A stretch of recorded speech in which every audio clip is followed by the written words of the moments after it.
First Alert Team, the best in Georgia.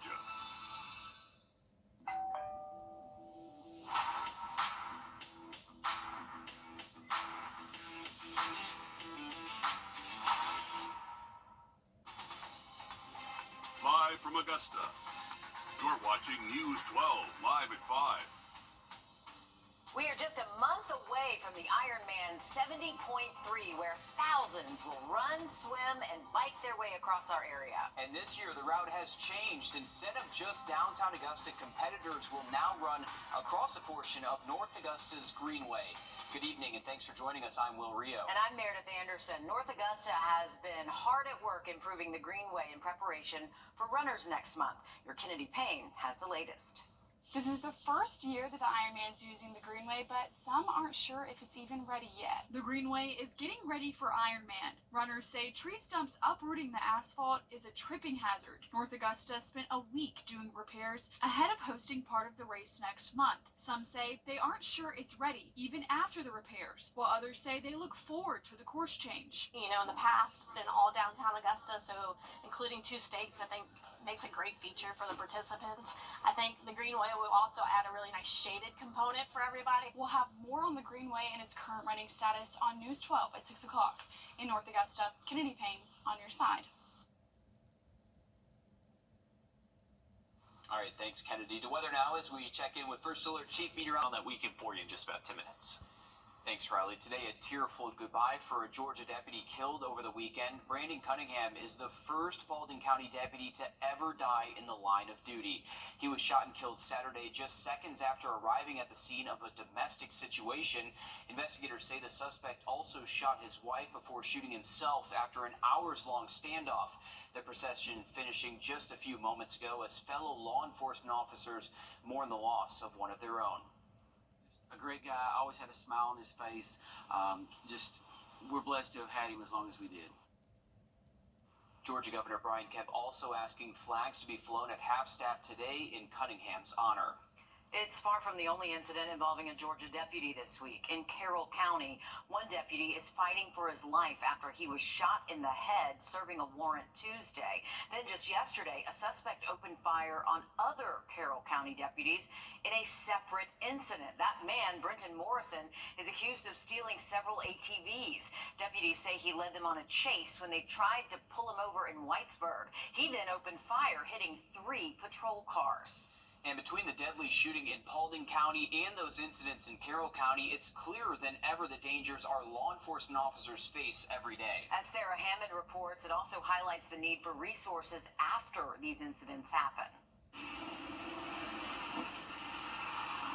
Two chaotic scenes this week left two communities reeling. Deputy Brendan Cunningham's family mourning in Paulding County. He was always a wonderful son, brother, and most of all, he was a great father. Deputy Taylor Bristow's family praying for good news in a statement saying, quote, "We are not out of the woods yet, and we need all the love, prayers, and well wishes to continue." But Dr. Ann Cornell says we can't forget about the deputies that work alongside these two men. That profession as a whole reminded every day or when these incidents happen how dangerous this work is. The chief clinical officer at CRIS 180 says taking care of themselves and each other is vital. And we always encourage after any incident, talk about it, get help. There are lots of resources. We know that trauma affects your brain. We know that trauma affects your responses in the next day, in the next event. She also applauds departments who have resources and trainings already in place to handle the trauma officers might face in the line of duty, like what these deputies have faced this week. I mean, how do you prepare for that? And then when it happens, what's the response? Places like the Marietta Police Department have implemented a full-time wellness officer. And last month, Georgia enacted the Ashley Wilson Act to help first responders who often witness traumatic events. The law is named for a Gwinnett County police sergeant who watched a fellow officer die in the line of duty. Cornell encourages deputies to seek out resources and lean on their departments during this time of grief. It's okay not to be okay. The GBI is investigating each of the incidents this week. The family of the Carroll County deputy fighting for his life says They are thankful for all the prayers.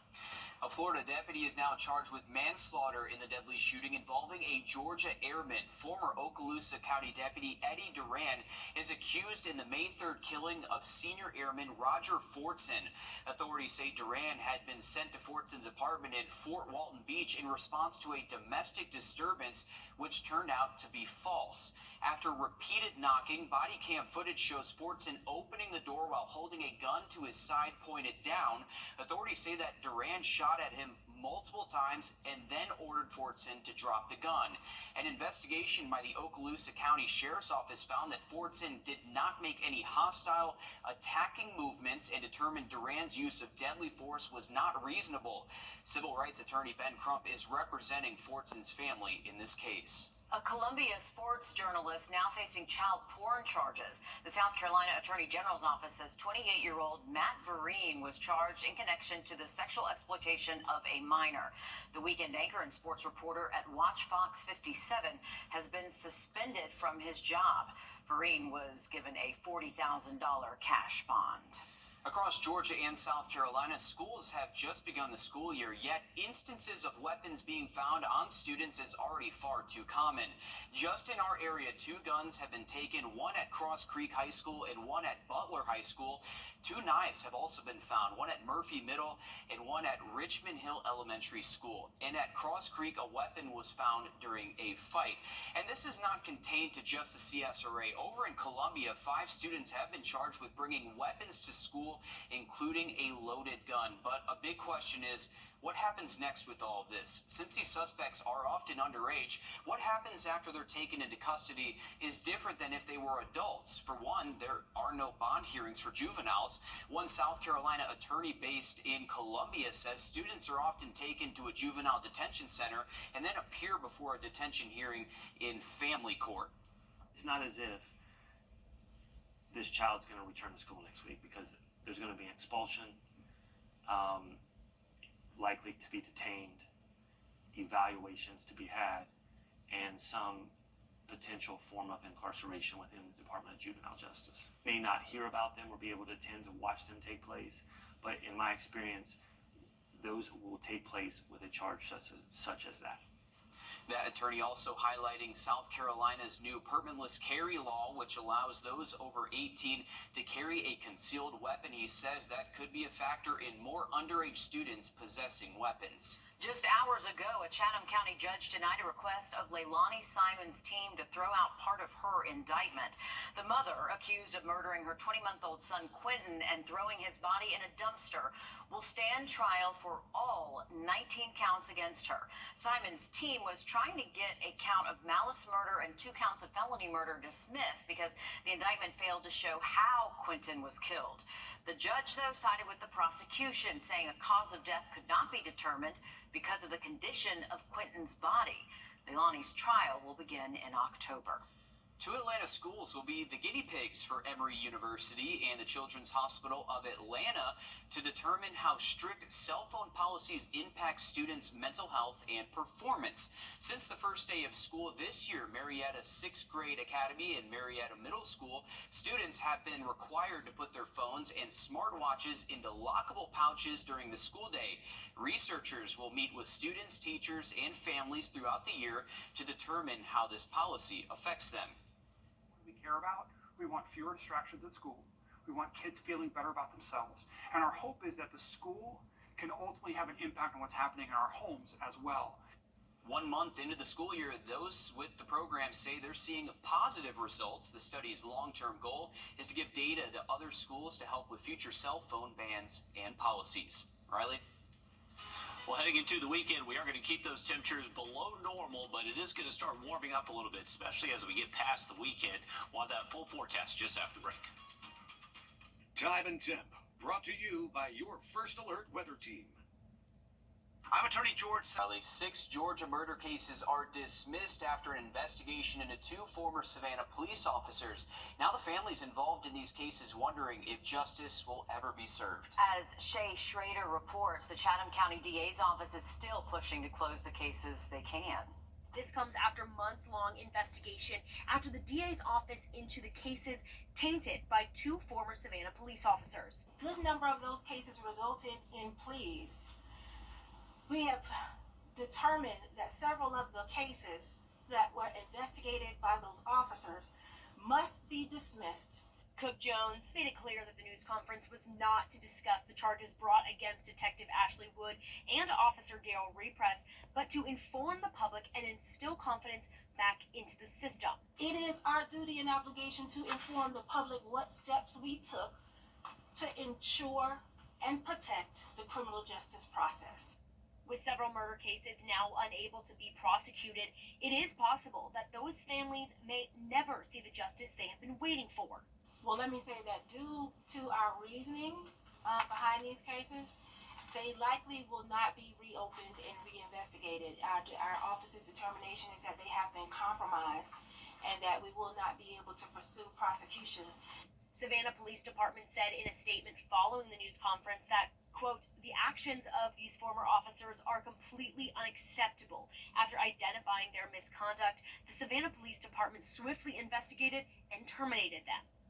The DA's office says that they have spoken to the families of the victims whose cases have been dismissed and are working to offer additional resources as they move forward.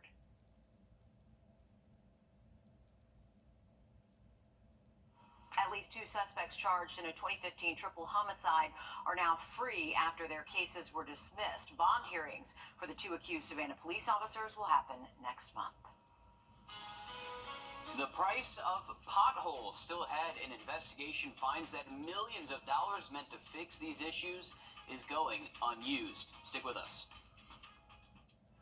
First Alert Radar, powered by Jim Hudson Automotive Group. I'm Donald J. Trump. Potholes are a common sight for drivers in Georgia, and in Atlanta, it's no different. A recent investigation by our sister station Atlanta News First found millions of city dollars meant to help are sitting around unused. Patrick Quinn shares the price of these potholes. The sounds of Atlanta streets, the bumps, the clunks, the plates, and of course the potholes. In the first 6 months of this year, Atlanta drivers reported 2,692 potholes to the city. I asked Atlanta's top street official to rate Atlanta's roads. Give me a grade. I would characterize Atlanta's streets as a C+. Solomon Cavanis, Atlanta's Department of Transportation Commissioner, gives Atlanta streets a C+. Some drivers we spoke with said that's generous. No, maybe a C+ in North Atlanta, like in Buckhead or something like that. Curtis Jackson knows firsthand the damage these roads can bring. In December 2022, he was driving in southwest Atlanta when... And it was a big thump. He said a metal plate had shifted. He quickly swerved to try and avoid it, but the damage was done. It wasn't until this year that he got a payout from the city, $983.38, reimbursing him for the damage. In fact, in the last year, the city made 47 payouts, totaling $71,813 to people whose cars were physically damaged or to people personally injured from potholes or metal plates. When you hear that number, what's your reaction? My reaction is we're working hard to address the insufficiencies. Hundreds of more claims were denied by the city. This is taxpayers' money shelled out after an issue. What about prevention and repaving efforts? Last year, the Atlanta City Council approved $12 million solely focused for resurfacing Atlanta streets. Have you seen any of that go to your district yet? No, not yet. Along with Councilmember Overstreet, multiple council members told me they have not seen their cut of the resurfacing investment in their districts yet. $12 million for Atlanta streets, so far unspent. Commissioner Cavanis recognized the delays, but said it's coming. $24 million will be invested and rolled out over the next 3 quarters. So that $12 million is included within that rollout of resurfacing. We've shown you the price of potholes. You just heard the plans for repaving. Now, where and what streets get prioritized? For Councilmember Overstreet, her message to Commissioner Cavanis, don't forget the South Side. Campbellton Road is at an F for me. Overstreet told me Campbellton Road specifically has not been completely resurfaced since the 1990s. It's 30-something years. That's 30 years. That's a long time. And it's not right. And it is unsafe. Remember, Curtis, the metal plate he hit was here on Campbellton Road. Commissioner Cavanis said equity will help drive their repaving plan. The surfaces of Atlanta streets can be unsteady and unsafe, but the city is committed to smoother streets ahead. A C+. Is that sufficient? We're going into another rating of our street network, and we'll truth at C+. Well, any weekend plans looking good to go weather-wise. We're going to keep things below 90, but next week, unfortunately, that August heat does make a return. Another quick look at the 7-day just after the break. Transmart USA's list. Trust Chief Meteorologist Riley Hale for your first alert. Every time you visit Parker's Kitchen, your support makes a difference, impacting education for kids of all ages. And none of this happens without you. You're watching News 12 live at 5. Continues. 1 week ago, shots fired near Laney High School during their football game sent spectators running for cover. This is video showing the fear and the chaos at the scene. Now as teams gear up for another round of game, safety is top of mind for students and parents. Good evening, I'm Will Rio. And I'm Meredith Anderson. No one was injured in that shooting last week. And again, it did not happen at the school. But still, that is not stopping many from looking into what safety measures are at our football games. Your Sydney Hood is live at 5 at Westside in Sydney. Most school districts have a safety plan for games and events. What can parents expect tonight and throughout the rest of the season? Well, parents, if you plan to attend a game in Richmond County, two things you want to keep in mind. Any big, bulky book bags like this one right here, those are not going to be allowed in the game. So you want to be sure and just leave them in your car. And then another thing, once you enter the gates, you are going to get screened. But I want to direct you over here to the sign out here at Westside. It says you want to make sure you get everything that you need prior to entering the game, because once you're inside, you're in it for good. And if you do end up leaving the game, you'll have to repurchase a ticket in order to get inside the game. So safety really is a top priority, not just here at Westside, but in Richmond County altogether. I actually just spoke to a Westside parent who was at that game at Laney last Friday, and she said she's trying to kind of going into this game with mixed emotions, but said that's natural to feel that way as a parent. But she's going in there kind of knowing that the parents, the coaches, the administrators here, they have the best interest in mind for these players, for these coaches, to ensure that safety is a top priority for everyone here.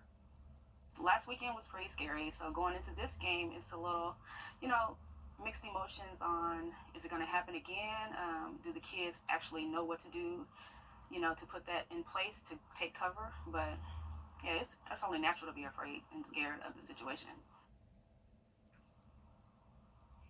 And talking about safety at all football games, we're not just talking about Richmond County here. All school districts in our area have some sort of safety plan in mind. I was talking with Burke County earlier today, and they said this year they're implementing a clear bag policy, and they've got new metal detectors at all of their home games. McDuffie County, if you are a child 16 or under, you have to be accompanied by a parent going to their football games. And then across the river in Aiken County, South Aiken High School actually put out a map of some off-limit areas around their football stadium that are going to be off limits for spectators. So safety really is a top priority for all the schools in our area. And coming up all new tonight on News 12 at 6 o'clock, we're going to be live out here at Westside trying to get some more feels going into the game. But for the most part out here, it's kind of a mixed emotion feeling. But for the most part, people are just excited that football is back here. They're going in there with an open mind, knowing that safety is a top priority here, and that their players and coaches and administrators here have the best interest for all these kids out here. All right, thanks, Sydney. Obviously, we can't also mention every safety plan they have because they need to keep some of that information private, but it is important to know that they are thinking about that, and there are some things behind the scenes that they can't exactly put out in the public as well. Absolutely. Hopefully we have a fun and safe Friday night football here. Looking forward to it. Should be some good games here tonight. Thanks, Sydney Hood, reporting live there from Westside. Switching gears to weather now as we take a live look. All right, thanks for that, Riley. Law enforcement officers responding to a shooting at a store Friday afternoon in Swainsboro. Authorities tell us it happened sometime before 3:20 this afternoon at Northside Beverage on North Main Street. A witness told us they saw a large law enforcement presence. Now, it's unclear whether or not anyone was injured. Swainsboro police say this is still an active crime scene. A $50,000 bond is set for the grandmother of a baby who died of hypothermia. Today in court, District Attorney Jared Williams calling this case baffling, and the public defender called it horrible for everyone involved. The mother, 19-year-old September Seawright, the grandmother, 42-year-old Diane Seawright, and 39-year-old Antonio Nash were charged with felony murder and child cruelty in the second degree. Arrest warrants say that the suspects are accused of leaving the 3-month-old infant in a car seat and wrapped in a wet blanket while September Seawright was taking a shower on August 6th. Then she placed the infant in front of an air conditioner for an unknown amount of time while she and the other 2 suspects were lying down. Williams says the grandmother has acknowledged September Seawright is exceptionally and developmentally slow. The mother's bond hearing was delayed to give public defenders more time. Kickoff for many of our teams begins in just a few hours. While last week was all about our Georgia high schools, it is time for South Carolina schools to enter the party. Sports Director Alyssa Lyons joins us live now. Where are we heading for the game of the week, Alyssa? Hey, our game of the week tonight might sound like a broken record, but it was your votes that put us back there. It's another face-off at the Wolf Den. Sports reporter Joseph Doring left our station early to get there, and Grovetown is still on their way. Joseph?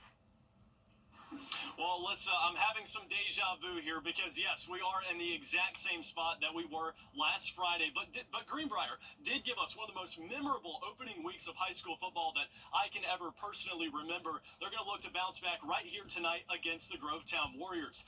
Now, last week, Greenbrier did suffer a dramatic loss against Harlem to open the season after head coach Sean Tiernan elected to roll the dice and go for 2 in overtime to give Greenbrier the win.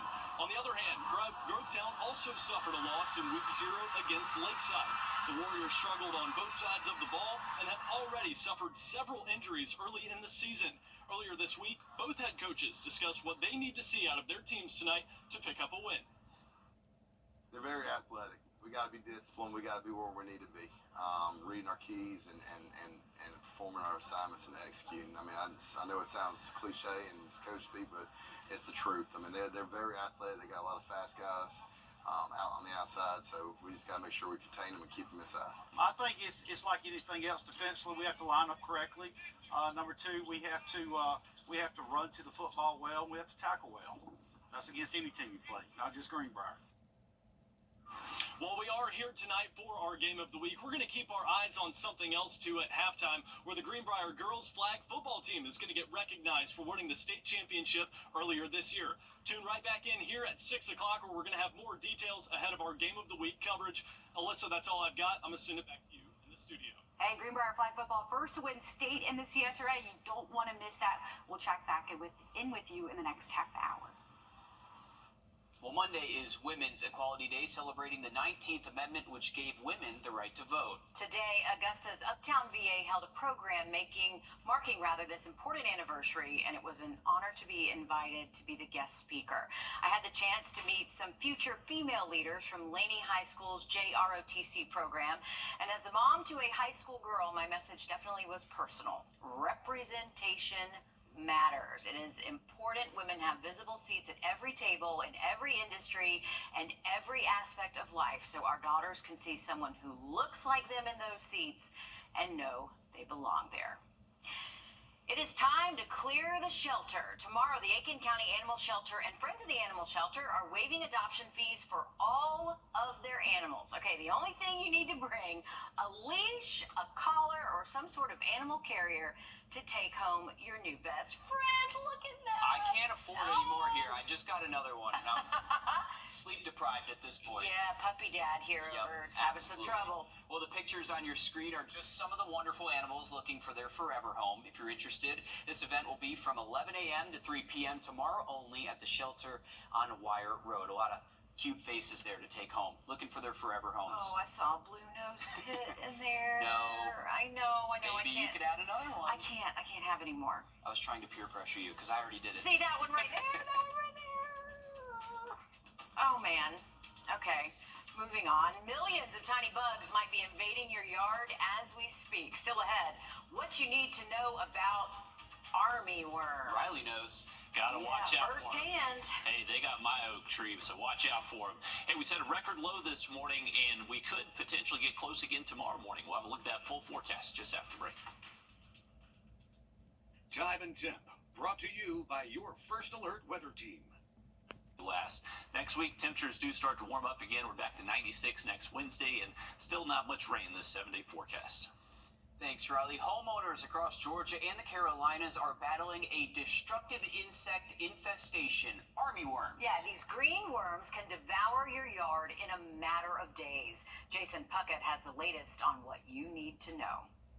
So I thought I should come out here and check after church on Sunday. After dozens of posts showing armyworms killing neighborhood lawns, Heather King checked her own. Pretty quickly, within I'd say 2 minutes of bending over and looking at the ground, I found a worm. This is what she found, a little green worm, official name, fall armyworm. Info from NC State shows this is the larva stage. When they grow into moths, they fly around and can lay thousands of eggs. And then when they hatch, they feed on that grass blade. And as they work their way through, they can feed day and night and just kind of go through your yard onto the next. Josh Hyatt of Hyatt Landscaping says every year they get calls for these worms, but this year has been worse. This year has been exceptionally prolific with the fall armyworms. They actually come up from Florida because they can't overwinter with our colder winters. What's really unusual is just how early they've hit. So what should you be on the lookout for? Well, Hyatt says as they kill the grass, the worms leave distinct brown spots that can spread rapidly. He said those are a sign to move fast. A lot of times folks will just look at it and say, well, it's too late. Let's just wait till fall. We'll overseed. That can be one of the worst decisions you can make. That's because of how fast they reproduce. These things can actually go through an entire life cycle, go back in the ground, come back up as moths, lay more eggs, and then come back again. Thankfully, there are treatments. King bought this one from a local hardware store and sprayed her yard. Since then, I haven't seen any progression of any of the dead spots, and actually the areas that were affected even look better 2 days later than they did on Sunday. Hey, and Riley's been a victim of these armyworms. We know that. Yeah, poor Riley. All right, look at your tree. It's such a Charlie Brown Christmas tree right there, unfortunately. But this happened overnight, guys. This was, my tree looked completely normal. Then the next morning we woke up and every single leaf was chewed off from these guys right here. So I'm not an entomologist. I'm not sure if this is an armyworm. It is some type of caterpillar, though. So whether it's armyworms, caterpillars, they are munching a lot of stuff out there right now. Yeah, got to be sure to protect your grass and your trees, apparently. Yeah. And exactly. That package was talking about it eating all the grass, specifically Bermuda grass, I think, is what they really are attracted to. I haven't noticed that in my lawn just yet, but I'm going to find something to knock on real quick. Spray for that. Yeah, so my neighbor was already spraying for him after he saw my tree, so I'm sure they're migrating to my yard now. Probably a good thing to do. You have trouble reading something on your phone because you can't find your glasses or your readers? Well, there is a trick to this. I'm Jamie Tucker coming up with a tiny tweak that makes a big difference. First Alert Radar, powered by Jim Hudson Automotive Group. BrandSmart USA's Labor Day Smart USA, located at Augusta Exchange. We all have smartphones nowadays, but they're not much use if you can't see what's on your screen. Oh yeah, but there's a trick to reading your phone even without glasses. Our consumer tech reporter Jamie Tucker explains. What the Tech, sponsored by Augusta Preparatory Day School. Have you ever glanced at a friend's phone to see that they have increased the text size so they can read it if they can't find their glasses? It just tells everyone, I can't see a thing without my readers. Increasing the size of the text certainly is a solution, but it's not exactly the best solution. This is a trick that I just learned, and it makes a huge difference. Rather than increasing the size of the text, there's an option to make text bold. On an iPhone, you'll find it in Settings. Look for, if you have your glasses, Display and Brightness. Just below the option to change the text size, there's bold text. Toggle it on, and look what happens. It works with any apps that support dynamic type. Text messages, email, Facebook, Apple Music, and most others. Even small print is easier to see, and it works with text you write. Letters on the keyboard are easier to see. Compare large print text that a lot of people use to bold print. I think it's a lot better, and it doesn't require scrolling several times just to read a text message. You can do this on most Android devices as well. You'll find the bold option in Settings under Display and Font Size and Style. Even if you don't need glasses or readers, I found the bold type is easier to read when you're outside and in the sun.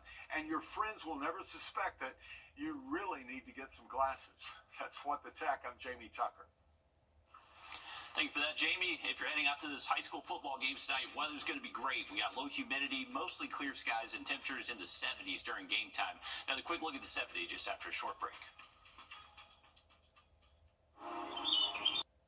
All right, take a look at this. A baby baboon was born this summer at the North Carolina Zoo, and spoiler alert, she's super cute. Yep. The little baboon named Winnie was announced to the world this week, along with these adorable photos. And Winnie is a Hamadryas baboon, nailed it, and becomes the 20th such baboon in the zoo's group. Winnie is described as being incredibly clingy to her mother. Oh. Which, I mean, that makes sense, Of right? course. She's just born. Yeah, fun fact, a group of baboons are called a band. A band. Band Yeah, of baboons. Band of baboons. That'd be a cool band name. Actual Band of baboons? Band of baboons. Pretty cool. Not something you want to encounter, though. Have you ever seen videos of them, like, stealing stuff from the tourists and stuff? I believe it's those type baboons, yeah. They'll come right up to it and steal your phone up. Like, Pretty even if crazy they're in a stuff. cage, they'll reach through and, like, grab your tie or something. Oh, yeah. You gotta watch out for the Grab baboons. your tie? Who wears a tie at the zoo? Will Rio, apparently. You ever see me at the zoo? I'm in full suit. Dapper at the zoo, always looking sharp. Wow. There we go. Hey, a beautiful look over our SRP Park camera looking at the Savannah River. One thing to notice is that the river level is pretty low. You can see that watermark well up onto the bridge. So river levels are low, the lake's low. Just be safe on the water if you're going to be out there this weekend. It's going to be a great spot to be. We got fantastic weather sticking around Saturday and Sunday. Right now we're at 82 degrees. These temperatures will continue to fall through the 70s the rest of tonight. And if you got a tea time tomorrow, hey, you're going to be lucky out there. Beautiful weather through the weekend. Sounds good. Thanks, Riley. Stick with us. Much more news, weather, and sports coming up after a short break on News 12 at 6 o'clock. Nailed it.